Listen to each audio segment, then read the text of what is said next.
स्वागत है दोस्तों। आप सुन रहे हैं कहानी वार्ता अपने दोस्त विक्रम के साथ। आज एक नए लेखक की कहानी प्रस्तुत करने जा रहा हूं। वो हुआ यूं कि मैं नई कहानी ढूंढ रहा था और अचानक याद आया कि पाठक साहब की कोई कहानी ढूंढते हैं। तो कहानी का नाम मुझे अट्रैक्ट कर गया। जब पता खोल कर देखा तो पता चला कि वो संतोष पाठक की कहानी थी। खैर, छोटे पाठक साहब ही सही, देखने में क्या हर्ज है। आप लोग भी बताइएगा कैसी लगी। कहानी का नाम, असली नाम है अनदेखा खतरा। बाकी बातें हमेशा की तरह एपिसोड के एंड में। शुरू करते हैं। मैं अपने फ्लैट में सोफा चेयर में धंसा हुआ सिगरेट का कश लेने में मशगूल था। 10 बज चुके थे, मगर ऑफिस जाने का मेरा कतई कोई इरादा नहीं था। सिगरेट के कश लेता हुआ मैं ये तय करने की कोशिश कर रहा था कि क्या करूं, ऑफिस न जाने की सूरत में क्या करूं। इन दिनों कोई खास काम मेरे हाथ में नहीं था और गैर खास काम करने की आपके खादिम को आदत नहीं थी, बशर्ते कि बहुत ही ज्यादा कड़की भरी जिंदगी न चल रही हो। मेरी रिसेप्शनिस्ट कम सेक्रेटरी कम पार्टनर कम सब कुछ, शीला वर्मा, पिछले 2 दिनों से छुट्टी पर थी। दरअसल वो अपनी किसी दूर के रिश्तेदार से मिलने सीतापुर गई हुई थी। मेरी उसे सख्त हिदायत थी कि वहां पहुंचकर पहली फुर्सत में वो मुझे फोन करे, मगर थी तो वो आखिर एक औरत ही। एक बार में कोई बात भला भेजे में कैसे दाखिल हो सकती थी। लिहाजा 2 दिन बीत जाने पर भी मुझे जब उसकी कोई खोज खबर नहीं मिली थी तो मैं उसके लिए फिक्रमंद था, उतना ही जितना मैं अपनी काम वाली बाई के लिए फिक्रमंद होता हूँ। भला जूठे बर्तन धोना क्या कोई हंसी मजाक है? बहरहाल, शीला के बिना अपने ऑफिस जाकर तन्हाई की बोरियत झेलते हुए किसी क्लाइंट का इंतजार करना अपने आप में निहायत लांती काम था। टेलीफोन के लिए आंसरिंग सर्विस की सुविधा मौजूद थी।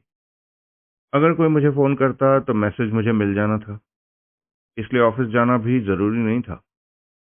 वैसे तो आज मोबाइल के दौर में शायद ही कोई लैंडलाइन पर कॉल करता हो, फिर भी कमबख्त शीला को जैसे कोई अलामत थी। वो जब तक जी भर कर लैंडलाइन की घंटी न बजा ले, मोबाइल पर कॉल करना तो उसे सोचता ही नहीं था। अब आप सोच रहे होंगे कि अगर मैं उसके लिए फिक्रमंद हूं तो खुद उसको मोबाइल पर कॉल क्यों नहीं कर लेता। उसकी माकूल वजह पहले ही बयान कर चुका हूं कि मैं उसके लिए किस हद तक फिक्रमंद हूं। ना ना, आप मेरे बारे में गलत धारणा बना रहे हैं। मेरी बातों का मतलब ये हरगिज ना लगाएं कि मुझे उसकी परवाह नहीं है। उल्टा इस दुनिया में खुद के बाद अगर बंदा किसी की परवाह करता है तो वो शीला वर्मा ही है। मगर है वो पूरी की पूरी आफत की पुड़िया।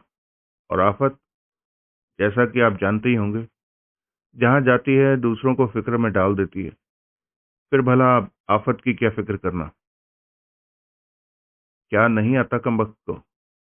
मार्शल आर्ट में ब्लैक बेल्ट है, निशाना उसका इतना परफेक्ट है कि क्या कहूँ। अगर वो एकलव्य की जगह होती तो द्रोणाचार्य ने सिर्फ उसका अंगूठा मांगकर तसल्ली न की होती, बल्कि पूरा हाथ ही निपटवा दिया होता। अर्जुन को हीरो जो बनाना था। और dance, my God, dance floor पर जाते ही उसके जिस्म की सारी हड्डियां जगह जगह से टूटी हुई महसूस होने लगती थी। जरूर प्रभुदेवा साहब का असर होगा। कहती है बचपन से उनका डांस देखते हुए बड़ी हुई है। पता नहीं वो प्रभुदेवा साहब को उम्रदराज साबित करना चाहती थी या खुद को कमसिन। वैसे भी जो प्रभु भी हो और देवा भी, उसकी चेली ने कुछ तो खास होना ही था, और वो खास बात उसके डांस में दूर से ही नुमाया हो जाती थी। खूबसूरत इतनी कि मत पूछिए।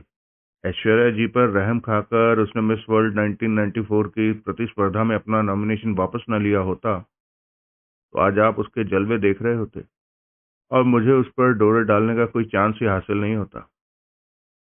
सब कुछ वाह वाह वाला था, बस कमबख्त में एक ही ऐप था, मुझे जरा भी भाव नहीं देती थी। बहरहाल, जैसा कि मैंने बताया, घर में बैठा सिगरेट फूकने का निहायत जरूरी काम कर रहा था और ऑफिस जाने का मेरा कोई इरादा नहीं था। अब सवाल ये था कि ऑफिस न जाने की सूरत में क्या किया जाए। सिगरेट का कश लगाने के अहम काम को मुलतवी करके क्या किया जाए। अभी मैं इस उधेड़बुन में फंसा ही हुआ था कि टेलीफोन की घंटी बज उठी। जनाब, मेरी सलाह है कि कभी भी टेलीफोन या मोबाइल की कॉल पहली घंटी पर हरगिज ना अटेंड करें, बल्कि उसे बजने दें, ताकि कॉल करने वाले को यकीन आ जाए कि आप कितने व्यस्त हैं, क्योंकि आप बिल्कुल नहीं होते। मगर इससे सामने वाले को एहसास होता है कि उसकी कॉल अटेंड करके आपने उसकी आने वाली 7 पुश्तों पर कितना बड़ा एहसान किया है। मैंने कुछ देर तक घंटी बजती रहने के बाद रिसीवर उठाकर कान से सटा लिया। हेलो, मैं माउथ पीस में बोला। विक्रांत हियर। विक्रांत? दूसरी तरफ से उसकी खनकती आवाज कानों में पड़ी।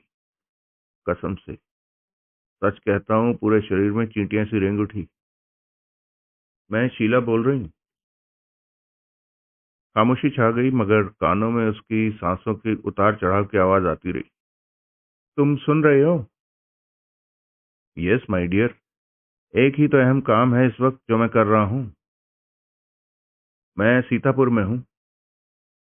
अच्छा, मैं तो समझा था तू चांद पर है। मजाक मत करो प्लीज, गौर से मेरी बात सुनो। नहीं सुनता। कोई जबरदस्ती है?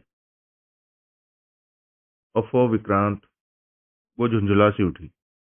कभी तो सीरियस हो जाया करो। उसकी झंझलाहट में कुछ ऐसा था जिसे मैं नजरअंदाज नहीं कर सका। तत्काल संजीदा हुआ। सुन रहे हो या मैं फोन रखूं? वो मानो धमकाती हुई सी बोली। अरे अरे, तू तो नाराज हो गई। अच्छा बता, क्या बात है? वहां सब खैरियत तो है? पता नहीं यार, यहाँ बड़े अजीबोगरीब वाकयात सामने आ रहे हैं। कुछ समझ में नहीं आ रहा क्या करूं। तू ठीक तो है? हाँ। तुम सुनाओ, क्या कर रहे हो? झक मार रहा हूं। वो हंस पड़ी। सोचता हूँ जासूसी का धंधा बंद करके मूंगफली बेचना शुरू कर दूं। Oh my God. यार विक्रांत, तुम मतलब की बात हमेशा गोल कर जाते हो। मतलब की बात? हाँ, मतलब की बात जो इस वक्त मैं कर रही हूँ। वो बेहद संजीदा लहजे में बोली। ये तो तुम जानते ही हो कि मैं यहाँ क्यों आई थी। हाँ, तेरे किसी पुराने आशिक का फोन आया था जो तुझसे मिलने को तड़प रहा था। उसी की पुकार सुनकर तू बावली सी दिल्ली से सीतापुर पहुंच गई। नॉनसेंस। वो फोन मेरे आशिक का नहीं, बल्कि हमारी दूर की रिश्तेदार मान सिंह की लड़की जूही का था। जूही को तुम कब से जानती हो? जानने जैसी तो कोई बात नहीं थी, क्योंकि इससे पहले बस 2-3 बार अलग अलग जगहों पर रिश्तेदारों की शादियों में हाय हेलो भर हुई थी। बस उसी थोड़े दौरान थोड़ी जान पहचान हो गई थी। तुम यकीन नहीं करोगे, सप्ताह भर पहले जब उसने कॉल करके ये बताया कि वह जूही बोल रही है, तो मैं उससे पूछ बैठी कि कौन जूही। कहने का तात्पर्य यह है कि मुझे उसका नाम तक याद नहीं था। मगर पिछले 2 दिनों में मैं उसके बारे में सब कुछ जान चुकी हूँ। वो तो जैसे एकदम खुली किताब है। छल कपट जैसी चीजें तो जैसे उसे छूकर भी नहीं गई। बहुत ही मासूम है वो, एकदम बच्चों की तरह। ग्रेजुएट है मगर दुनियादारी से एकदम कोरी। ऐसे लोगों की जिंदगी कितनी कठिन हो जाती है, इसका अंदाजा तुम बखूबी लगा सकते हो। मैं समझ गया तेरी बात, मगर ये समझ नहीं आया कि उसने खास तुझे क्यों बुलाया, जबकि तेरे कहे अनुसार तुम दोनों एक दूसरे को ढंग से जानते भी नहीं थे। उसने खास मुझे नहीं बुलाया विक्रांत, बल्कि चाचा, मामा, मौसा, फूफा वगैरह वगैरह को फोन कर करके हर तरफ से निराश होकर उसने मुझे फोन किया था और झिझकते हुए पूछा था, क्या मैं कुछ दिनों के लिए उसके साथ उसके घर में रह सकती हूँ। उस वक्त उसका लहजा इतना कातर था विक्रांत कि मैंने उससे वजह पूछे बिना ही हामी भर दी। बुलाया क्यों था? क्योंकि वो मुसीबतों के ढेर में नीचे, बहुत नीचे कहीं दबी पड़ी है। हाल ही में हुई पिता की मौत तो जैसे उसके लिए सुनामी बनकर आई और उसकी तमाम खुशियां अपने साथ बहा ले गई। सुबह से शाम तक आंसू बहाना और फिर बिना खाए पिए अपने कमरे में जाकर बिस्तर के हवाले हो जाना, यही दिनचर्या बन चुकी है उसकी। यानी कि तू हकीम लुकमान साबित नहीं हो पाई उसके लिए? समझ लो नहीं हो पाई। ओके, अब मैं तुझसे फिर पूछ रहा हूँ कि असली मुद्दा क्या है? क्या उसे कोई आर्थिक मदद चाहिए? जवाब में वो ठठाकर हंस पड़ी। मैंने कोई जोक सुना है तुझे? कम भी क्या था। तुम्हारी जानकारी के लिए बता दूं, उसके पास इतनी दौलत है कि उसकी 7 पुश्तें बिना हाथ पांव हिलाए ऐश की जिंदगी गुजार सकती हैं। जरूर बिल गेट्स की बेटी होगी। अब मैं फिर पूछ रहा हूँ कि उसकी प्रॉब्लम क्या है, कैसी मदद चाहिए उसे? पता नहीं। पता नहीं उसे किस किस्म की मदद चाहिए। वो बुरी तरह डरी हुई है। वो समझती है कि उसकी जान को खतरा है। कोई है जो उसे मार डालना चाहता है। वो हर वक्त किसी अनजाने अनदेखे खतरे से खुद को घिरा हुआ महसूस करती है। घूंट लगाती है? क्या? कौन? तेरी सहेली, और कौन? नहीं, वो ड्रिंक नहीं करती। तू कहती है वो डरी हुई है, हर वक्त खुद को किसी खतरे से घिरा हुआ महसूस करती है। ये बता, कोई पड़ा क्यों है उसकी जान के पीछे? मेरा मतलब है, उसने कोई वजह बताई हो, किसी का नाम लिया हो, किसी पर शक जाहिर किया हो? ऐसा कुछ नहीं है। वो किसी का नाम नहीं लेती। मैंने भी बहुत कोशिश की मगर कुछ नहीं पता चला। लेकिन जिस तरह की हालिया वारदातें यहाँ घटित हुई हैं, उससे साफ जाहिर हो रहा है कि कोई बड़ा खेल खेला जा रहा है। कोई गहरी साजिश रची जा रही है यहाँ इस हवेली में। हवेली? हाँ, हवेली। लाल हवेली। जूही यहीं रहती है। ये उसके पुरखों की हवेली है। उनका खानदान सदियों से यहाँ रहता चला आ रहा है। ठीक है, आगे बढ़। वो कहती है कि मरे हुए लोग अचानक उसके आगे आ खड़े होते हैं। हवेली में नरकंकाल घूमते दिखाई देते हैं। बंद कमरे में कोई अनजान शख्स 2 बार उस पर गोली चलाकर उसकी जान लेने की कोशिश कर चुका है। उसको बोल डरावनी कहानियां लिखना शुरू कर दे। देखो, बाकी बातों का मुझे नहीं पता मगर नरकंकालों को घूमते मैंने अपनी आंखों से देखा है। अब तू भी शुरू हो गई। मुझे मालूम था तुम्हें यकीन नहीं आएगा। यकीन आने वाली बात है भी नहीं ये। फिर भी तू चाहती है कि मैं यकीन कर लूं? हाँ, और ना सिर्फ तुम्हें यकीन दिलाना चाहती हूँ बल्कि साथ में ये भी चाहती हूँ कि तुम फौरन यहाँ आ जाओ। तौबा, मरवाने का इरादा है क्या? क्या? देखो जाने जिगर, मैं जासूस हूँ, कोई तांत्रिक नहीं। मैं जिंदा व्यक्तियों से तो मुकाबला कर सकता हूँ, पूछताछ भी कर सकता हूँ, मगर किसी भूत प्रेत या नर कंकाल का इंटरव्यू लेना मेरे बस का रोग नहीं है। फिर उनसे मुकाबला मैं क्या खाक करूंगा? मगर अभी पल भर पहले तो तुम उनके अस्तित्व को नकार रहे थे। मैं सिर्फ तेरी हौसला अफजाई कर रहा था। तब मुझे ये कहाँ मालूम था कि तू मुझे वहां आने को कहने लगेगी। ये तो वही मसाल हुई कि नमाज बख्शवाने गए और रोजे गले पड़ गए। यानी कि डरते हो भूतों से? सब डरते हैं यार, इसमें नई बात क्या है? मैं तुम्हारी बात कर रही हूँ। मैं तो और भी फट्टू हूँ इस मामले में। यानी कि तुम यहाँ नहीं आओगे? हरगिज नहीं।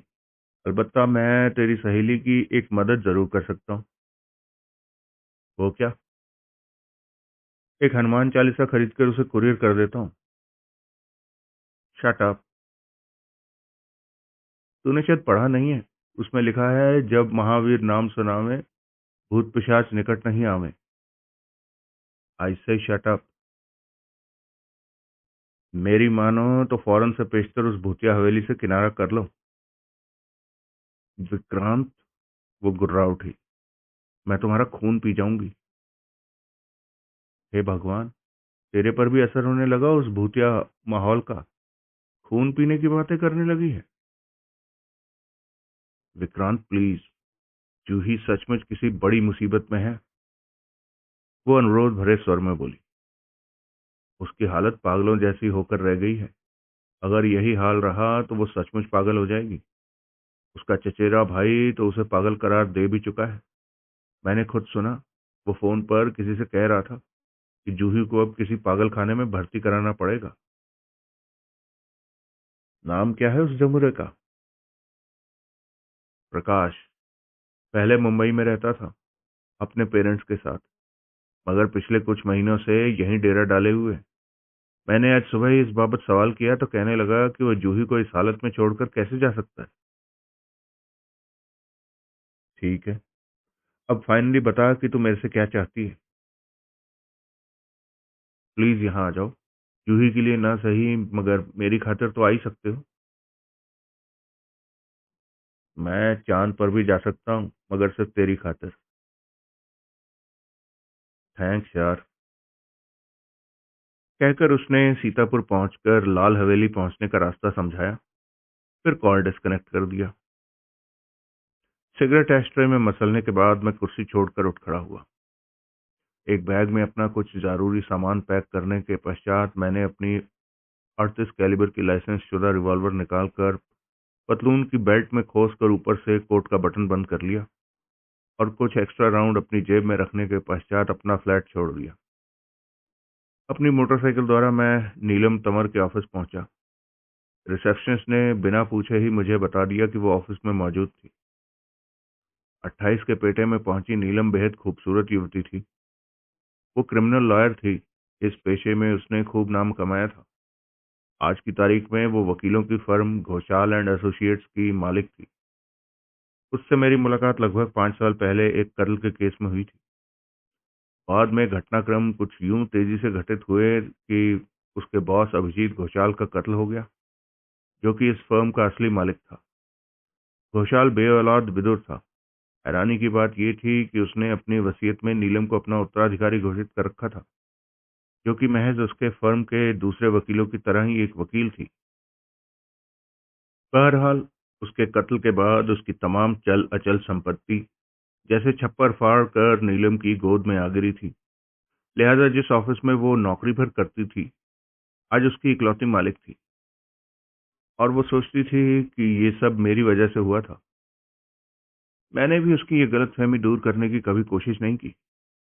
उसके बॉस की मौत के बाद गाहे बगाहे हमारी मुलाकातें होती रही। फिर बहुत जल्दी हम अच्छे दोस्त बन गए। आज तक ये दोस्ती ज्यों की त्यों बरकरार थी। मैं उसके कमरे में पहुंचा, वो कुछ लिखने में व्यस्त थी।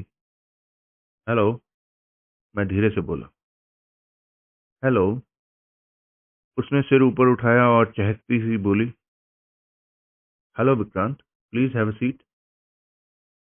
नो थैंक्स, मैं जरा जल्दी में हूँ। कभी कभार मेरे लिए भी वक्त निकाल लिया करो यार। वो कहावत नहीं सुनी, चिड़ी चोंच भर ले गई नदिया, नदी न घटे नीर। मुझे वो चोंच भर ही दे दिया करो कभी। ताने दे रही हो? हाँ, मगर तुम्हारी समझ में कहाँ आता है। कहकर वो हंस पड़ी।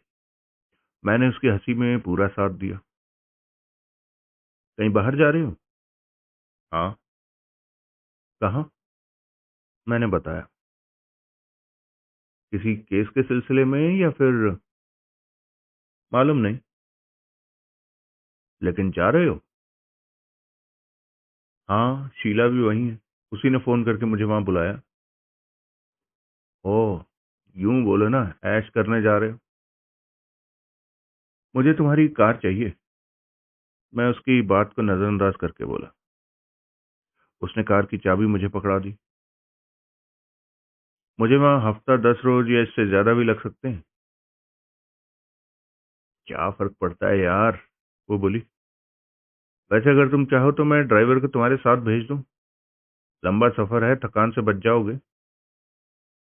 नो थैंक्स, तुम्हारी मर्जी। उसने कंधे उचकाए। ऑफिस से बाहर आकर मैं उसकी शानदार इम्पाला कार में सवार हो गया। सीतापुर मेरे लिए कदरन नई जगह थी, मगर पूरी तरह से नहीं। करीब 2 साल पहले मैं एक बार सीतापुर आ चुका था और काफी कुछ मेरा देखा भाला सा था, मगर फिर भी था तो मैं वहां बेमददगार ही। जहां एक तरफ सीतापुर आई हॉस्पिटल के लिए मशहूर है, वहीं दूसरी तरफ मेरी निगाहों में आबादी और क्षेत्रफल के हिसाब से उसे क्राइम के लिए भी मशहूर होना चाहिए था, क्योंकि मेरे द्वारा विजिट किए गए शहरों में सबसे ज्यादा क्राइम वाला शहर है। वहां के लोग बाग असला साथ लिए यूं घूमते हैं मानो वो फायर आर्म्स ना होकर बच्चों के खिलौने हों। तेज रफ्तार से कार चलाता मैं रात के 8:30 बजे सीतापुर पहुंचा। अधिकतर दुकानें बंद हो चुकी थी, बस इक्का दुक्का ही खुली हुई थी, जिनके दुकानदार इकट्ठे बैठकर गप्पे हाँकने में व्यस्त थे। सड़क पर आवागमन न के बराबर ही रह गया था। बस कभी कभार रोडवेज की कोई बस आकर रुकती तो कोलाहल सा बढ़ जाता। कुल मिलाकर चारों तरफ सन्नाटा छाया हुआ था। लाल बाग चौराहे पर पहुंचकर मैंने अपनी कार रोक दी और ड्राइविंग डोर खोलकर नीचे उतर आया। मैं लापरवाही से चलता हुआ बगल में बने एक वाइन शॉप पर पहुंचा। अपनी कुर्सी पर ढेर सा हुआ पड़ा दुकानदार मुझे देखकर सीधा होकर बैठ गया। क्या चाहिए? वो उबासी लेता हुआ बोला। बियर। उसने फौरन एक बियर की बोतल निकालकर काउंटर पर रख दी। 100 रुपये। मैंने बिल पे कर दिया और कुछ देर अनिश्चित सा वहीं खड़ा रहा। आप मुझे लाल हवेली का पता बता सकते हैं? मैंने दुकानदार से पूछा। आप सिंह साहब के रिश्तेदार मालूम होते हैं? सिंह साहब? मैं हचकचाया। हम मान सिंह बाबूजी की बात कर रहे हैं। बड़े ही नेक और दयालु व्यक्ति थे। बहुत अफसोस हुआ उनकी मौत का सुनकर। क्या कर सकते हैं भाई, जिसकी जब आई होती है जाना ही पड़ता है। अब कौन जाने अभी तुम अपनी दुकान में जाकर बैठो और आसमान से बिजली गिर पड़े। मौत का कोई भरोसा थोड़ा ही है। ठीक कहत हो साहब, मौत का कोनो भरोसा नहीं।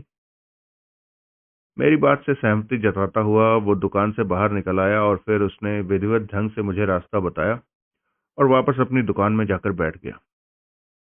मैं अपनी कार की तरफ बढ़ा, मगर इससे पहले कि दरवाजा खोलकर अंदर बैठ पाता, हाँ, फायर की जोरदार आवाज गूंजी। गोली मेरे सिर के ऊपर से गुजर गई। पल भर को मैं सूखे पत्ते की तरह कांप उठा, मगर ये वक्त अपनी कमजोरी जाहिर करने का या हैरान होने का नहीं था। मैंने फौरन खुद को सड़क पर गिरा दिया और घिसट कर अपनी कार के नीचे पहुंच गया। इस दौरान मेरी रिवॉल्वर बेल्ट से निकलकर मेरे हाथ में आ चुकी थी। धाए धाए लगातार 2 फायर और हुए। दोनों गोलियां कार की बॉडी से कहीं टकराई। मैंने अनुमान से आवाज की दिशा में एक फायर झोंक दिया। एक दर्दनाक चीख उभरी। कुछ दौड़ते हुए किंतु दूर जाते कदमों की आवाज सुनाई दी। फिर एक जोड़ी कदमों की आवाज मुझे अपनी तरफ आती महसूस हुई। मैं दम साधे वहीं पड़ा रहा। थोड़ी दूरी पर किसी गाड़ी का इंजन जोर से गरजा, फिर आवाज लगातार दूर होती चली गई। मैं करीब 5 मिनट तक यथावत पड़ा रहा।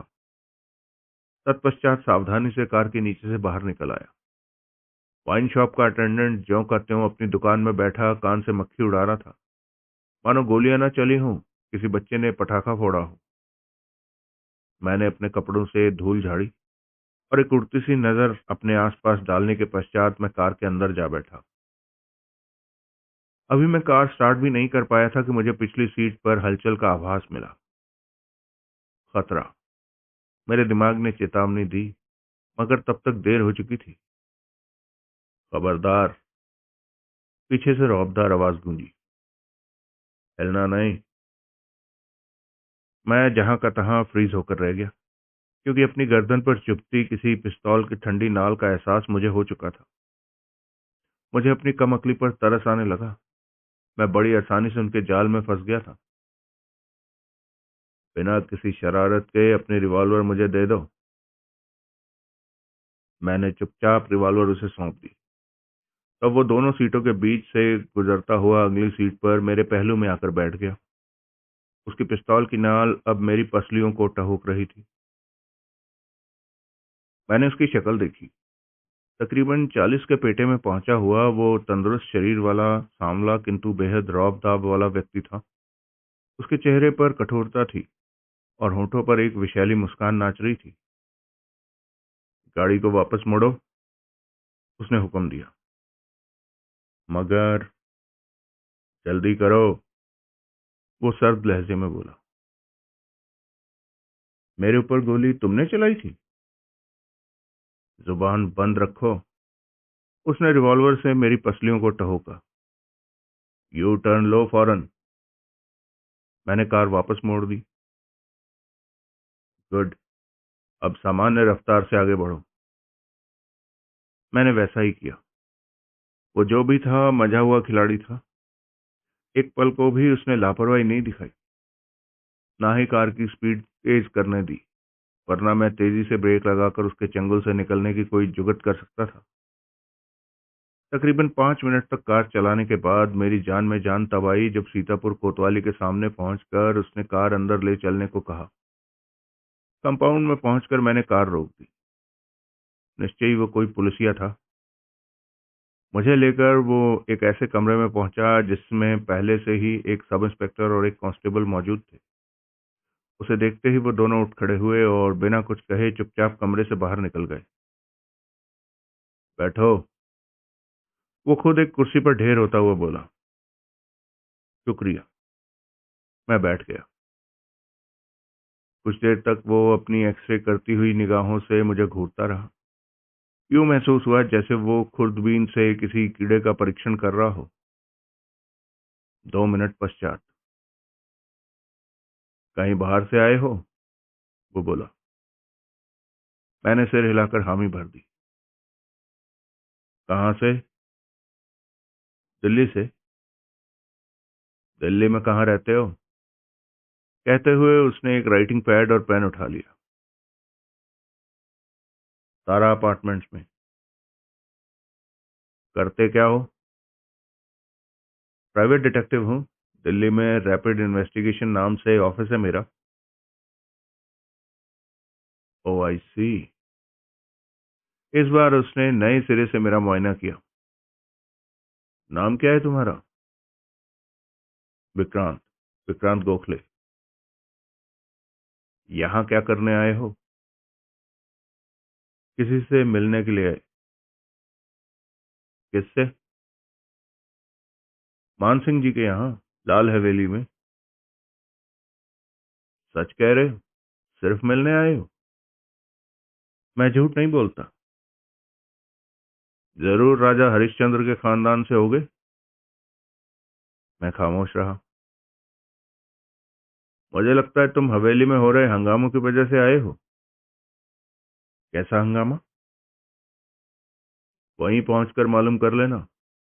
मुझे तो वो लड़की पूरी पागल नजर आती है। बड़ी अजीबोगरीब बातें करती है। कहती है रात के वक्त उसकी हवेली में नरकंकाल घूमते हैं। हमने कई दफा उसके कहने पर इंक्वायरी भी की, मगर हमारे हाथ कुछ नहीं लगा। आप भूत प्रेतों पर यकीन करते हैं? नहीं। इसके बावजूद आप इंक्वायरी के लिए लाल हवेली चले गए? ड्यूटी जो करनी थी भाई। उसका बाप यहाँ वीआईपी का दर्जा रखता था। मैं उसकी कंप्लेन को इग्नोर नहीं कर सकता था। अब आपकी फाइनल ओपिनियन ये है कि उसका दिमाग हिला हुआ है? ठीक समझ रहे हो। 1 महीने पहले बाप के साथ हुए हादसे का उसके दिमाग पर कोई गहरा असर हुआ मालूम पड़ता है। लगता है उसका कोई दिमागी स्क्रू ढीला पड़ गया है। तभी तो वो यूं बहकी बहकी बातें करती है। तो तुमने जो कुछ अपने बारे में बताया, क्या उसे साबित कर सकते हो? करना ही पड़ेगा जनाब, क्योंकि अपनी रात हवालात में खोटी करने का मेरा कोई इरादा नहीं है। समझदार आदमी हो। दुरुस्त फरमाया जनाब। आदमी तो खैर ये बंदा जन्म से ही है। अलबत्ता समझदार बनने में 25 साल लग गए। मैंने उसे अपना ड्राइविंग लाइसेंस और डिटेक्टिव एजेंसी का लाइसेंस दिखाया। वो संतुष्ट हो गया। बाहर चौराहे पर तुमने गोली क्यों चलाई थी? आत्मरक्षा के लिए। मतलब? किसी ने मेरी जान लेने की कोशिश की थी। मजबूरन मुझे जवाबी फायर करना पड़ा। ली तो नहीं जान। मेरी किस्मत जो बच गया। मुझ पर चलाई गई 3-3 गोलियों के बाद भी बच गया। काफी अच्छी किस्मत पाई है तुमने, नहीं? जी हाँ, जी हाँ। मैं तनिक हड़बड़ा सा गया। जाने किस फिराक में था वो पुलिसिया। वो तुम्हारी जान क्यों लेना चाहते थे? मालूम नहीं। भाई जासूस हो, कोई अंदाजा ही बता दो। शायद वो मुझे लूटना चाहते हो। मेरी बात सुनकर वो हो करके हंस पड़ा। क्या हुआ? मैं सकपका सा गया। भाई अपने महकमे में एक सीनियर और काबिल इंस्पेक्टर समझा जाता है मुझे, और इत्तेफाक से ये कोतवाली भी मेरे अंडर में ही है, जबकि तुम तो लगता है मुझे कोई घसियारा ही समझे बैठे हो। मैंने ऐसा कब कहा जनाब? कसर भी क्या रह गई? भला लूटने का ये भी कोई तरीका होता है कि पहले अपने शिकार को गोली मार दो और बाद में उसका माल लेकर चंपत हो जाओ? नहीं होता। हरगिज भी नहीं। अगर उनका इरादा तुम्हें लूटने का होता तो वो पहले तुम्हें धमकाते, बाद में न मानने पर यदि गोली चलाते तो बात कुछ समझ में आती। बजाय इसके उन लोगों ने सीधा तुम पर फायर झोंक दिया। इसके केवल दो ही अर्थ निकाले जा सकते हैं। या तो हमलावर तुम्हें डराना चाहते थे या फिर तुम्हारी जान लेना चाहते थे। खामखा। ये बात तुम मुझसे बेहतर समझते हो। जहां तक मेरा अनुमान है, तुम्हें हवेली में रह रही उस दूसरी लड़की ने यहाँ बुलाया है। निश्चय ही वो तुम्हारी कोई जोड़ीदार है। हवेली में फैले अफवाहों को तुम कैसे दूर करते हो, कथित भूत प्रेतों नरकंकालों से कैसे निपटते हो, मैं नहीं जानना चाहता। मगर इतनी चेतावनी जरूर देना चाहता हूँ कि उस पागल लड़की की बातों पर यकीन करके बेवजह शहर में इंक्वायरी करते मत फिरना, जो कि यहाँ पहले ही पहुंच गई तुम्हारी जोड़ीदार कर रही है। जो भी करना सोच समझ कर करना। इस इलाके का एक 10 साल का बच्चा भी गोली चलाकर किसी की जान लेने की हिम्मत रखता है, इसलिए सावधान रहना, क्योंकि मैं नहीं चाहता कि किसी बाहर से आए हुए व्यक्ति के साथ यहाँ कोई हादसा हो जाए। आप मुझे डरा रहे हैं? नहीं, अपना भला बुरा तुम खुद समझो। सलाह का शुक्रिया जनाब। अब आप बराए मेहरबानी मेरी रिवॉल्वर मुझे वापस कर दीजिए। अरे हाँ, वो चौंकता हुआ बोला, उसे तो मैं भूल ही गया था। मगर मैं नहीं भूला। रिवॉल्वर तुम्हारी है? हाँ, इसका लाइसेंस भी मेरे पास है, अगर आप देखना चाहें तो। रहने दो, मुझे तुम पर एतबार है। कहते हुए उसने मुझे मेरी रिवॉल्वर वापस कर दी। शुक्रिया। क्या बंदा आपका नाम जानने की गुस्ताखी कर सकता है? जसवंत, वो बोला। इंस्पेक्टर जसवंत सिंह। मैं उठ खड़ा हुआ। जरा नवाजी का बहुत बहुत शुक्रिया जनाब। अब बंदे को इजाजत दीजिए। जा रहे हो? जी हाँ। अगर तुम चाहो तो मैं किसी को लाल हवेली तक तुम्हारे साथ भेज दूं। जी नहीं, शुक्रिया। बाहर खड़ी कार तुम्हारी अपनी है? जी नहीं, उधार की है। मजाक कर रहे हो? सच कह रहा हूँ। कहने के पश्चात मैं मुड़ा और उस अजीबोगरीब बर्ताव करने वाले कोतवाली इंचार्ज को एक उंगली का सैल्यूट देकर मैं खुले दरवाजे से बाहर निकल गया। अजीब पुलिसिया था, सब ताड़े बैठा था। हैरानी थी कि शीला के बारे में भी उसे सब पता था। हालात अच्छे नहीं लग रहे थे। 10 मिनट पश्चात मैं लाल हवेली के सामने खड़ा था।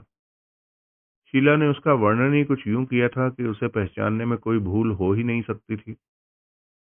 रिहायशी इलाके से अलग थलग लाल हवेली आसमान में सिर उठाए खड़ी थी। लाल हवेली को देखकर बाहर से ये अंदाजा लगा पाना कठिन था कि उसके भीतर कोई रहता भी होगा। सामने लकड़ी का 2 पल्लों वाला कम से कम 20 फीट ऊंचा खूब बड़ा दरवाजा था, जो कि बाउंड्री से थोड़ा ऊंचा उठा हुआ था।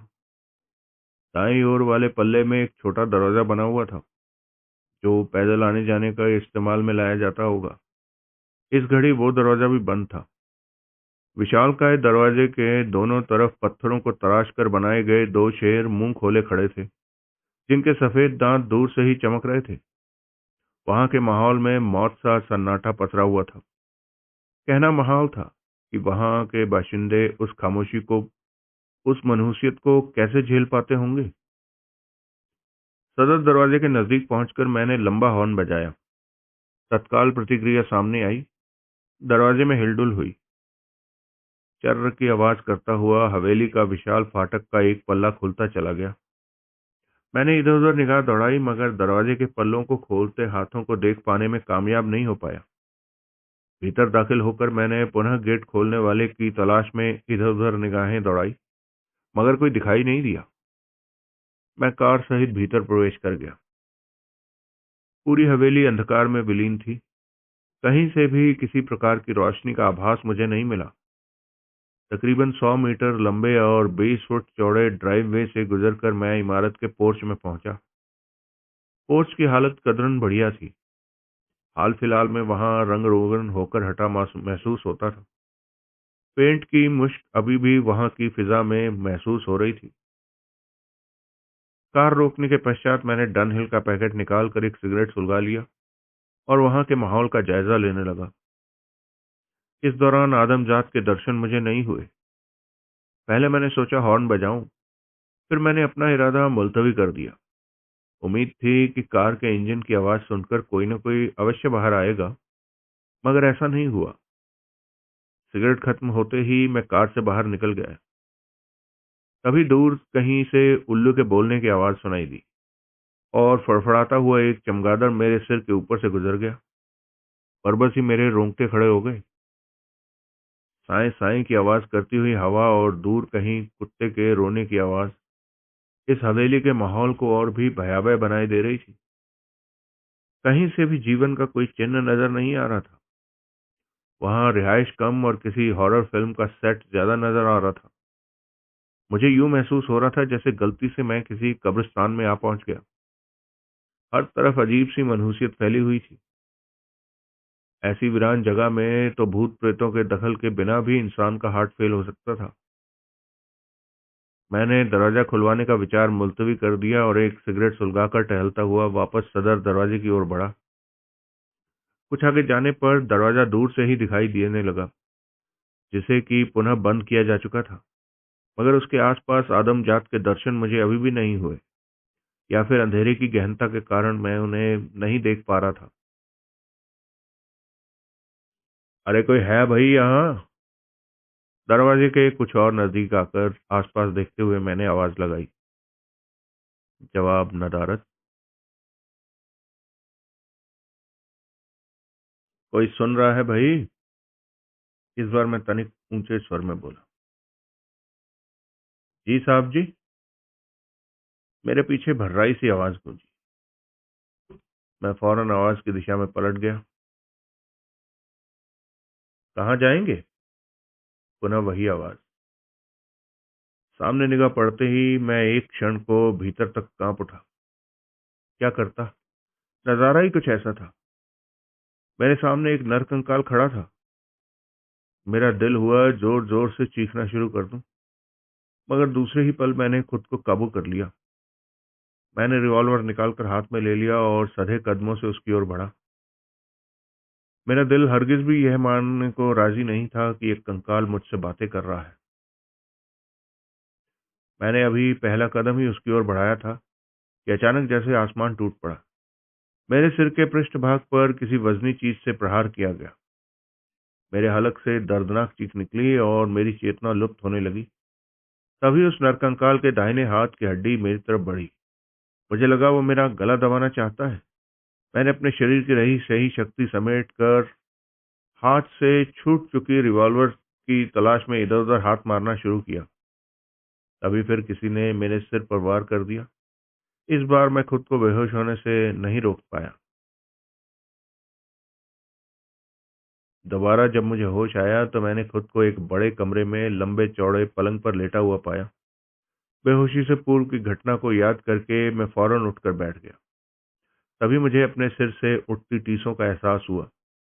स्वतः ही मेरा हाथ पहले सिर के पिछले हिस्से में फिर माथे तक जा पहुंचा। मैंने टटोल कर देखा, अब वहां पट्टियां लिपटी हुई थी। शायद बेहोशी के दौरान ही किसी ने मेरे घावों पर बैंडेज कर दिया था। मगर किसने? शायद उसी नरकंकाल ने। सोचते हुए उस हालत में भी मैं खुद को मुस्कुराने से नहीं रोक पाया। उसी क्षण दरवाजा खुलने की आहट हुई। मैंने सिर उठाकर देखा। मेरे सामने एक बला की खूबसूरत युवती खड़ी थी। औसत से तनिक ऊंचा कद, गोरा रंग, कमर तक पहुंचते लंबे काले बाल, बड़ी बड़ी कजरारी आंखें। साफ सुथरे नए नक्श वाली वो युवती इस वक्त बिना दुपट्टे के सादा सलवार कुर्ता पहने थी। वो सधे कदमों से चलती हुई मेरे समीप आकर खड़ी हो गई। हेलो विक्रांत, वो पास आकर बोली। तब जाकर मुझे उसके चेहरे पर फैली पीलेपन और आंखों में छाई निराहता दिखाई दी। How are you? फाइन। तुम शायद जूही हो? कैसे पहचाना? शीला ने कहा था कि जब मुझे लगे कि कोई आसमानी परी मेरे सामने आ खड़ी हुई है तो समझ जाऊं कि मैं जूही से रूबरू हूं। Oh my God! उसने हंसते हुए शर्मा कर अपना चेहरा दोनों हथेलियों के बीच छुपा लिया। कमाल की बातें करते हो तुम। बेशक, तुम हो ही तारीफ के काबिल। और चेहरा मत ढको। नजर लगनी होगी तो अब तक लग चुकी होगी। क्या? अरे नहीं। उसने अपने चेहरे को हथेलियों की गिरफ्त से आजाद कर दिया और एक बार फिर कमरा उसकी खिलखिलाहट से गूंज उठा। रात को हुआ क्या था? वो अपनी हंसी को ब्रेक लगाती हुई बोली। कुछ नहीं। अंधेरे में ठोकर लग गई। मैं नीचे गिर पड़ा। मेरा सिर शायद किसी पत्थर से टकरा गया था, इसलिए मैं बेहोश हो गया। अच्छा। वैसे तुम्हारी जानकारी के लिए बता दूं कि उस वक्त मैं और शीला पहली मंजिल की बालकनी में ही थे। किस वक्त? मैं हड़बड़ाया। जब तुम्हें अंधेरे में ठोकर लगी और तुम्हारा सिर पत्थर से टकराया। मैं हकबकाया तो उसका मुंह ताकने लगा। क्या हुआ? ये एक्सेप्ट करते हुए तुम्हारा ईगो हर्ट होता है कि तुम हवेली में घूमते कंकालों का शिकार बन गए? तुमने मुझे देखा नहीं हो सकता। बाहर बहुत अंधेरा था। करेक्ट। मगर हमने उन दोनों कंकालों की हरकतें देखी थी। तुम्हारी चीख भी सुनी थी। तभी तो हम भागकर नीचे गए और तुम्हें उठाकर यहाँ ले आए। वरना सुबह से पहले पता भी नहीं लगता कि तुम्हारे साथ क्या गुजरा था। ओह। जानते हो, शीला ने मुझसे शर्त लगाई थी कि तुम खुद पर हुए हमले के बारे में ये तो कह सकते हो कि तुम पर मंगल ग्रह से हमला किया गया था, मगर सच हरगिज नहीं बताओगे। और अब मैं देख रही हूँ कि अभी अभी मैं पूरे 500 रुपए की शर्त हार गई। मैं झेप सा गया। कमबख्त शीला ने और पता नहीं क्या क्या बताया था मेरे बारे में। सच कहता हूँ, भगवान ने औरत को जुबान देकर उसका सत्यानाश लगवा दिया, वरना वो भी इंसान होती। है कहाँ वो? वो तुम्हारे लिए कॉफी तैयार कर रही है। लो, आ गई। शीला ने कमरे में प्रवेश किया। हाय हैंडसम, वो खनकते स्वर में बोली। उसकी आवाज सुनकर मेरा सारा गुस्सा यूं गायब हो गया जैसे कभी था ही नहीं। हेलो शीला, मैं उसे घूरता हुआ बोला। कैसी है तू? Top of the world. नजदीक आकर उसने कॉफी का प्याला मुझे पकड़ा दिया। मैं धीरे धीरे कॉफी चुसकने लगा। कप खाली करने के पश्चात मैंने स्नान आदि से निवृत्त होकर शीला और जूही के साथ डट कर खाना खाया, फिर अपने कमरे में आकर सो गया। दोबारा जब मेरी आंख खुली तो शाम के 5 बज चुके थे। अब मैं काफी हद तक थकान मुक्त हो चुका था। मेरे सिर का दर्द भी अब पहले की अपेक्षा काफी कम था। अब मैंने मन ही मन काम पर लग जाने का फैसला किया और अपने कमरे से बाहर निकल आया। तभी एक हट्टा कट्टा पहलवान और सरीखा आदमी मेरे आगे से गुजरा। जरा सुनिए प्लीज, मैंने आवाज दी। वो ठिठक गया। जूही कहाँ है? मालूम नहीं। वो ठहरे हुए लहजे में बोला। उसका कमरा कौन सा है? मालूम नहीं। इस हवेली में और कौन लोग रहते हैं? मालूम नहीं। उसने रटा रटाया जवाब दोहरा दिया। तुम यहाँ क्या करते हो? मालूम नहीं। हे भगवान, तू पागल तो नहीं है? मालूम नहीं। Shut up. मैंने इसे टपट कर भगा दिया। मरेंगे, सब मरेंगे। क्या? मैं हड़बड़ा कर बोला। क्या बकते हो? तुम मरोगे, मैं भी मरूंगा, हम सब मरेंगे। कहकर जोर जोर से हंसता हुआ वो आगे बढ़ा। ठीक तभी एक युवक मेरे पास आ खड़ा हुआ। किससे बातें कर रहे थे भाई? उससे, कहकर मैंने अपने सामने जा रहे व्यक्ति की ओर उंगली उठा दी। जवाब में उसने बड़े ही अजीब नजरों से मुझे देखा। क्या हुआ? मैं सक पकाया। कुछ नहीं, वो मुस्कुराता हुआ बोला। सिर पर गहरी चोट का असर है, तुम्हें अपने कमरे में जाकर आराम करना चाहिए।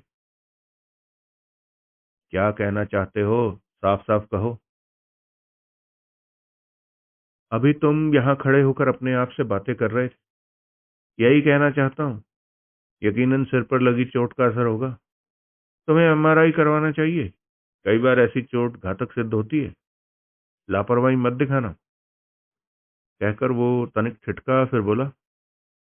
बाय द वे, मुझे प्रकाश कहते हैं, मैं जूही का कजन हूँ। कहकर उसने मुझसे हाथ मिलाया और बोला। मैं दीवान खाने जा रहा हूँ। मेरा फ्रेंड राकेश वहाँ वेट कर रहा है। अगर तुम आराम नहीं करना चाहते तो मेरे साथ चलो। कहकर वो आगे बढ़ गए। कुछ क्षण मैं हकबकाया सा, अनिश्चित सा खड़ा रहा। तत्पश्चात उसके पीछे लपका। सीढ़ियां उतरकर मेन हॉल से दाईं तरफ को एक राहदारी से गुजरकर हम दीवान खाने पहुंचे। वहां एक 27-28 साल का युवक बैठा सिगरेट के सुट्टे लगा रहा था। कमरे में मैरी जोआना की मुश्क फैली हुई थी, जो कि यकीनन उसने अपनी सिगरेट में भरा हुआ था। हेलो विक्रांत। वो मुझे देखकर यूं चहका मानो मेले में बिछड़ा भाई मिल गया हो। उसके हेलो के जवाब में मैंने उससे हाथ मिलाया, फिर एक कुर्सी पर पसर गया। सुना है तुम प्राइवेट डिटेक्टिव हो? राकेश अपनी नाक से धुएं की दोनाली छोड़ता हुआ बोला। आज से पहले मैंने प्राइवेट डिटेक्टिव का जिक्र सिर्फ उपन्यासों में ही पढ़ा था। होता है जनाब। अब मैंने भी तो मैरिजुआना वाली सिगरेट आज से पहले सिर्फ फिल्मों में ही देखी थी। मेरी बात सुनकर वो सक पकाया। प्रकाश की ओर देखा, फिर झेप मिटाने के लिए जोर जोर से हंस पड़ा। सूंड तीखी है तुम्हारी। वो खड़ा होता हुआ बोला। चलता हूँ, फिर मिलेंगे। बहुत जल्द। प्रकाश ने सहमति में सिर हिला दिया, जबकि मेरी निगाह उसकी बाईं टांग पर थी। उधर से वो लंगड़ा कर चल रहा था। कल रात नशे में वो बियर की टूटी बोतल पर जा गिरा था। मुझे उधर देखता पाकर प्रकाश बोला। उसी का एक टुकड़ा इसकी बाईं टांग को जख्मी कर गया। ओह। मैंने जेब से सिगरेट का पैकेट निकालकर उसे ऑफर किया। तत्पश्चात लाइटर निकालकर बारी बारी से दोनों सिगरेट सुलगा लिए। मैं जानता हूँ। वो नाक से धुआं उगलता हुआ बोला। तुम यहाँ क्यों आए हो? अच्छा। हाँ। हवेली में हो रहे हंगामों की वजह से आए हो तुम? ऐसे हंगामे जिनका कोई वजूद ही नहीं है, जो महज उस पागल लड़की के दिमाग की उपज है। ये बात जितनी जल्दी उसकी समझ में आ जाए उतना ही अच्छा होगा। पहले जूही ने शीला को यहाँ बुलाया। वो समझती थी उसके आ जाने से सब कुछ शांत हो जाएगा। हुआ? जाहिर है नहीं। तभी तो उसने तुम्हें भी यहाँ बुला लिया। क्या वो सचमुच पागल है? देखो भाई, पूरी तरह से उसे पागल करार देना तो उसके साथ ज्यादती होगी। डॉक्टर का कहना है कि जो कुछ उसके साथ हो रहा है वो फोबिया के शुरुआती लक्षण हैं, जिन पर उसने फौरन काबू नहीं पाया तो उसकी हालत बदतर हो सकती है। यहाँ तक कि वो पागल भी हो सकती है। मगर जूही के साथ सबसे बड़ी समस्या ये है कि वो अपनी कल्पनाओं में डरावनी कहानियां पैदा करती है और फिर उन कहानियों को साक्षात घटित हुआ समझने लगती है। नतीजा ये होता है कि उसकी स्वयं की रचना ही उसे भयभीत करना शुरू कर देती है। डॉक्टर का मानना है कि पिता की मौत के बाद वो अपने आप को बहुत ज्यादा तन्हा, असुरक्षित महसूस करने लगी है। इसी वजह से ये सब हो रहा है। ऐसा अक्सर होता है। आजकल तो अक्सर ही होने लगा है, मगर ज्यादातर रात के वक्त। सुनो, मैं तुम्हें परसों रात की एक घटना सुनाता हूँ। हम सभी अपने अपने कमरों में सोए पड़े थे, तभी हमें उसकी भयानक चीख सुनाई दी। मैं फौरन उठकर उसके कमरे की ओर दौड़ा। कमरा खाली पड़ा था। मैंने इधर उधर देखा तो वो सीढ़ियां उतरती दिखाई दी। मैं उसकी तरफ लपका, वो अभी भी चिल्ला रही थी। मैंने उसे पकड़कर झकझोर दिया। उसका पूरा शरीर किसी जूड़े के मरीज की तरह कांप रहा था। पूछने पर उसने बताया कि उसके कमरे में एक व्यक्ति रिवॉल्वर लिए खड़ा था, जिसने उस पर फायर भी किया, मगर वो किसी तरह बच गई और वहां से भाग खड़ी हुई, जबकि हकीकतन वहां कोई भी नहीं था।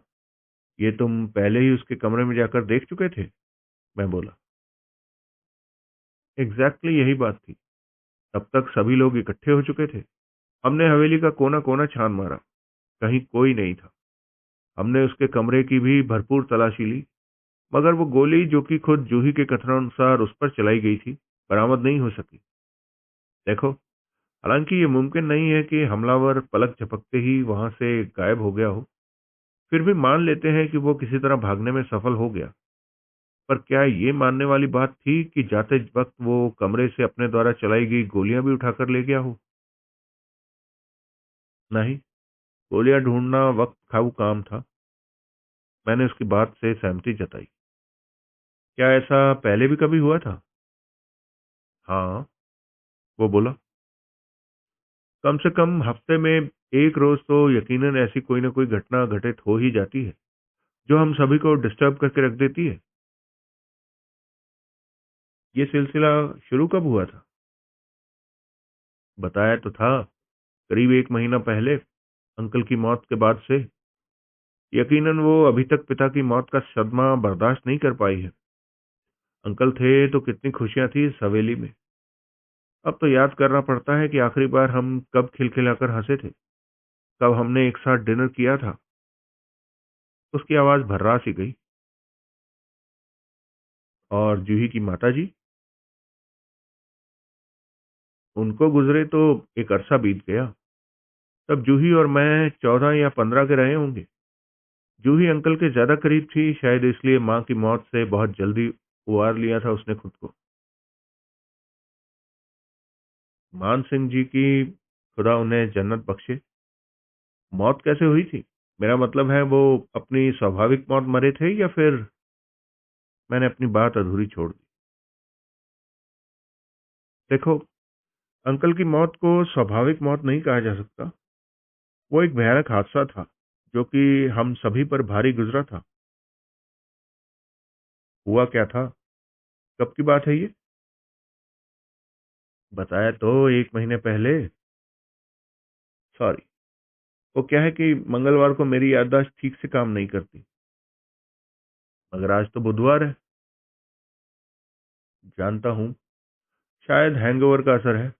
बहरहाल, तुम कुछ कह रहे थे। मैं? नहीं तो।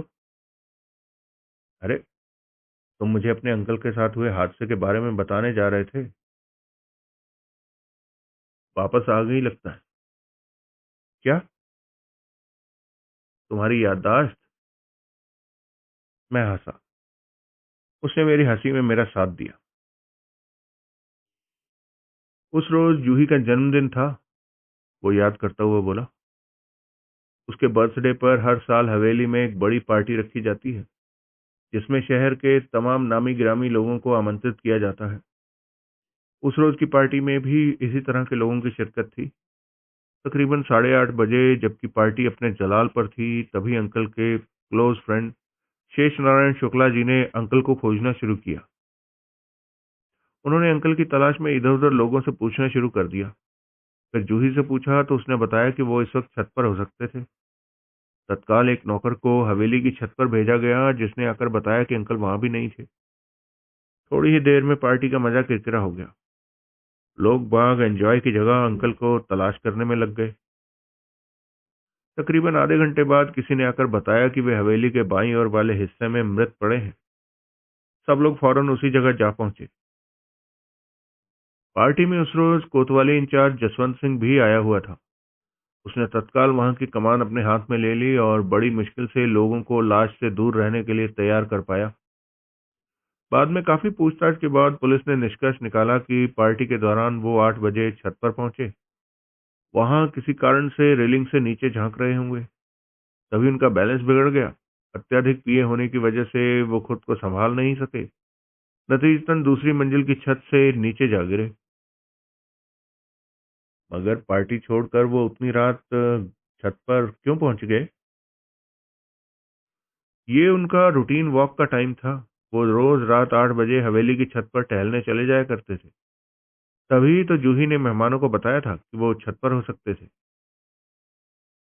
ओह, बाय द वे, ये भूतों और नरकंकालों का क्या चक्कर है? वो कोई चक्कर नहीं है दोस्त, बल्कि हकीकत है। कई लोग देख चुके हैं। खुद मैंने भी कई दफा अंकल के भूत को बाहर कंपाउंड में टहलते देखा है। आए दिन कुछ नरकंकाल भी दिखाई दे जाते हैं, मगर ये सब बाहर ही दिखाई पड़ता है। किसी ने भी उनको हवेली के अंदर नहीं देखा, और ना ही वे किसी को नुकसान पहुंचाते हैं। अब तो ये बात हमारे सभी जानने वाले और रिश्तेदारों को भी पता है। तभी तो जूही के बुलाने पर भी कोई उसके साथ हवेली में रहने के लिए नहीं आया। तुम्हारे जैसे पढ़े लिखे लड़के के मुंह से ऐसी बातें सुनकर हैरानी होती है। मुझे मालूम है तुम मेरी बात पर यकीन नहीं कर रहे हो, मगर यही सच्चाई है। आज ही तो यहाँ पहुंचे हो, कुछ दिन ठहरोगे तो खुद अपनी आंखों से देख लेना। जरूर देखूंगा, मैं बोला। वैसे इस हवेली में और कौन रहता है? मेरा मतलब है तुम्हारे और जूही के अलावा। बस कुछ नौकर चाकर। कुछ? कितने? 4 नौकर, 3 नौकरानियां, एक रसोइया, बस। इनके अलावा एक चौकीदार भी था, मगर 10 दिन पहले वो नरकंकालों के खौफ से नौकरी छोड़कर भाग गया। और कोई? कोई नहीं है भाई। अंकल जिंदा थे तो हवेली के कमरे रिश्तेदारों और जानने वालों से भरे रहते थे, मगर अब तो लोगों ने लाल हवेली को भूतिया हवेली कहना शुरू कर दिया है। भला ऐसी जगह पर कौन टिकेगा? एक आखिरी सवाल का जवाब दो। अगर जूही को यहाँ इतना डर लगता है तो उसे कुछ दिनों के लिए कहीं बाहर क्यों नहीं ले जाते? कहीं भी, किसी भी जगह, यहाँ से मीलों दूर कहीं। वो नहीं मानती। मैंने उसे बहुत समझाया। पापा ने भी समझाया कि वो हमारे साथ मुंबई चलकर रहे, मगर वो तो बस एक ही रट पकड़ कर बैठी हुई है कि यहाँ से कहीं नहीं जाएगी। तुम भी कोशिश करना। अगर वो मान जाए तो मैं उसे लेकर मुंबई चला जाऊंगा, या और किसी जगह जहां भी वो जाना चाहे। कहकर वो तनिक रुका, फिर आगे बोला। मुझे नहीं लगता कि तुम जूही के लिए कुछ कर पाओगे, क्योंकि ये एक मनोवैज्ञानिक केस है और तुम जासूस हो, ना कि कोई साइकेट्रिस्ट। मैं समय आने पर साइकेट्रिस्ट का बाप भी बनकर दिखा सकता हूँ। तुम इत्मीनान रखो। मैं इससे पहले पागल खाने में ही था, लिहाजा पागलों को संभालने का काफी अच्छा तजुर्बा है मुझे। और रही बात हवेली में घूमते भूतों और नरकंकालों की, तो तुम उनकी चिंता मत करो।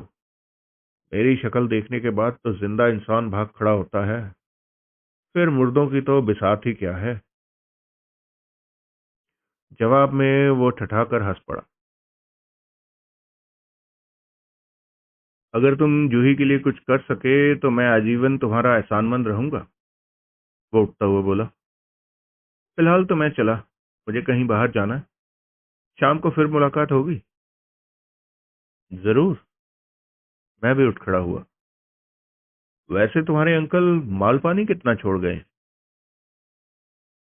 तुम्हारी उम्मीदों से कहीं ज्यादा। बहरहाल उनकी कुल जमा एसेट का मुझे भी कोई अंदाजा नहीं है, कहकर प्रकाश बाहर निकल गया। चलिए दोस्तों, आज कहानी को यहीं रोकते हैं। काफी, क्या कहूँ, ढीली ढाली सी कहानी लिखी है। यानी डायलॉग शायद कुछ ज्यादा ही विस्तार पूर्वक लिखे गए हैं। ये शायद उनका, संतोष पाठक जी का पहला उपन्यास था, इस कारण भी हो सकता है। बाकी जिस काल की ये बातें लिखी हुई हैं, यानी 1994 में ऐश्वर्या राय का मिस वर्ल्ड बनना, तो ये कोई हम उम्र सा ही व्यक्ति मालूम होते हैं। ठीक है, बाकी देखते हैं। अब जिस तरह का इन्होंने लॉजिक यहाँ पर दिखाया है, पहली बात कि महिलाओं के प्रति थोड़ी अभद्रता लिखी हुई है, लेकिन क्या कह सकते हैं, लिखने वाले का अपना वो है। उम्मीद है भूत प्रेत की कहानी नहीं होगी, क्योंकि मुझे लग नहीं रहा कि होगी। लेकिन जिस तरह का इन्होंने दिखाया है कि जैसे वो हवेली के अंदर घुसने के बाद उन्हें आंगन में भूत दिख रहे थे, ऊपर से खड़ी दोनों लड़कियों को और इस आदमी को भी जिस पर कि हमला हो रहा था, तो एक तरफ से तो स्पष्ट पता चल रहा है कि कोई साइकोलॉजिकल गेम है जो खेला जा रहा है, ताकि एक खास किस्म के लोगों को पागल करार दिया जा सके, यानी उस लड़की को भी और उसके सहयोगियों को भी जो भी उसके साथ। दूसरी तरफ से ये अंदाजा हो रहा है कि क्योंकि वो अकेली लड़की है, तो उसके चाचा का लड़का वो जो प्रकाश है, वो उसकी संपत्ति पर टेढ़ी आंख रखे बैठा होगा कि इसे साइड करें तो अगले वारिस हम हैं। जो कि अभी अभी दिख रहा है, आगे हो सकता है ये बदली हो जाए कहानी, कुछ भी हो सकता है। अभी तो अंदाजा यही लग रहा है। लेकिन देखने वाली बात ये होगी कि इन भूतों को ऐसा कैसे दिखा पाते हैं। मेरे कहने का मतलब ये है कि आपको याद होगा पुरानी फिल्मों में जो आमतौर पर उन फिल्मों में मिथुन होते थे, वो जो ऐसे ना हो कि काली टी शर्ट पहनी हो, यानी पूरा काला पहना हो और उसके ऊपर सफेद रंग से वो हड्डियां बनाई हो, तो स्पष्ट पता लगता था कि अरे ये नर कंकाल नहीं, कोई आदमी है जिसने काले रंग का पहना हुआ है कपड़ा और ऊपर सफेद रंग का। तो अगर ऐसा कोई लॉजिक लगाया हुआ है तो मजा किरकिरा हो जाएगा। बाकी कोई ऐसी साइंटिफिक तरीका जिस काल में ये लिखा हुआ है, उस वक्त तो ऐसा था नहीं। देखेंगे कैसा है। आप लोग बताइएगा कैसी लग रही है अब तक की कहानी। जैसे पाठक साहब या for that matter Anil Mohan ji भी लिखते हैं, वो सीन बाय सीन क्रिएट करते हैं, लेकिन इन्होंने बिल्कुल एक झटके के साथ हैपनिंग होते होते होते होते दिखाई हुई है। इसमें अभी तक पूरी कहानी में कहीं भी सीन चेंज नहीं किया इन्होंने। तो इस तरह की कहानी के साथ तारतम्य जोड़ना थोड़ा सा मुश्किल हो जाता है अगर बीच में रोक दिया जाए, तो जैसे कि मैंने अभी रोक दी है। और हाँ, कहानी वार्ता की वेबसाइट भी शुरू कर दी गई है। बहुत जल्द आप लोगों तक उसमें भी कहानियां पहुंच जाएंगी, तो वहां भी बताइएगा कि कैसी लग रही है। उम्मीद है कि जिस दिन आप तक ये कहानी पहुंचेगी उस दिन तक तो वेबसाइट ऑन हो चुकी होगी। यानी अभी जब मैं रिकॉर्ड कर रहा हूँ अभी ऑन नहीं है वो वेबसाइट, लेकिन जिस हिसाब से पोस्टिंग हो रही है तो मुझे उम्मीद है कि जब तक ये कहानी आप तक पहुंचेगी तब तक कहानी वार्ता वेबसाइट ऑन हो चुकी होगी। और जो सबसे बड़ा फीचर होगा उसका वो यही होगा कि एक बिना किसी ऐड के आप कहानी सुन सकते हैं।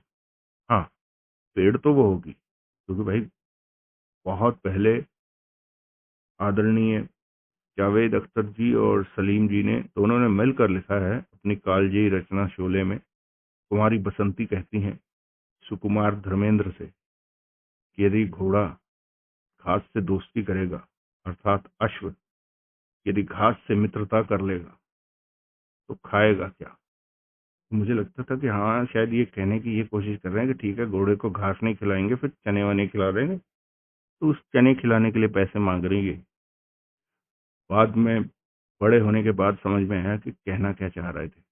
एनीवेज, तो घोड़ा घास से दोस्ती करेगा तो खाएगा क्या, तो इसलिए सब्सक्रिप्शन तो पेड होगा, किंतु वहां पर एक आपको बिना किसी ऐड के मिलेंगी, यानी आप लगातार सुनते जाएं। और दो, जिस वजह से ये जो सब्सक्रिप्शन बेस्ड रखना पड़ रहा है वो ये है कि वो डाउनलोडेबल होगी, यानी आप जब कभी आप वाईफाई की रेंज में या कहीं भी हैं, आप भले अपनी कहानियां जो भी हैं उनको डाउनलोड करके रख लीजिए, और बाद में जब आपके पास वक्त हो और आप ऐसी जगह पर हों जहां वाईफाई ना भी हो, इंटरनेट कनेक्टिविटी ना भी हो, वहां भी आप सुन सकते हैं। ये दो फीचर्स लाने की कोशिश की जाएगी। कोशिश क्या की जाएगी, फीचर्स तो ला ही सकते हैं। जस्ट ये है कि क्योंकि ये सब्सक्रिप्शन बेस्ड होते हैं, यानी हम भी जहां से ये फैसिलिटी लेंगे वहां पैसे देने पड़ेंगे, इसलिए खैर आगे जैसे जैसे हम आगे बढ़ेंगे मैं बताता जाऊंगा आप लोगों को। अभी तो काम चालू है, तो जब तक ये एपिसोड आप तक पहुंचेगा उम्मीद है कि तब तक वेबसाइट आप तक पहुंच चुकी होगी, और जो अभी तक मुझे उसने दिखाया है वो देखने में काफ़ी अच्छा लग रहा है, तो उम्मीद है आप लोगों को भी पसंद आएगा। चलिए मिलते हैं इसके अगले भाग में। आप लोग स्वस्थ रहें, खुश रहें, सुखी रहें। जय हिंद, वंदे मातरम, जय श्री राम।